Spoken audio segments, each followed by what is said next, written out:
Many Tunisian economists and MPs have called for the privatization of the country's 3 public banks. They argue that this solution will help restoring public finance sustainability. Selling the public banks to private investors will provide up to 12 billion dinars to the state. This sum represents 1/3 of the 2018 state budget. It will put an end to the economic crisis. It will also guarantee the economic efficiency of the banks in the future. The opposition has rejected the project, denouncing what is described as a surge in privatization. Only public banks can take high risks. Every country in the world has at least one public bank. We must improve corporate governance and ease rules for public banks. The system is crippled by laws, unlike in the private sector. The finance minister said during a hearing session at parliament that the government is restructuring the public banking sector.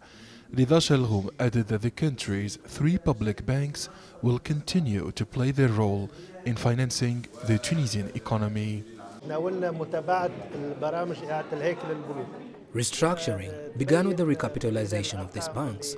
The state does not currently plan to sell the public banks that will continue to operate in order to ensure the success of their restructuring programs and show the public's capital ability to achieve positive results.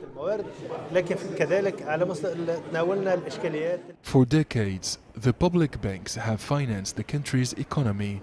36% of the commitments and credits granted in this field belong to these public credit institutions. Now experts agree that the restructuring plan is an urgent economic reform in Tunisia. The Tunisian authorities have made it a priority to reform public banks. The Prime Minister's advisors assert that it is only one of about a dozen reforms involving the entire financial sector in the North African state. Aden Shawashi, CGTN, Tunis.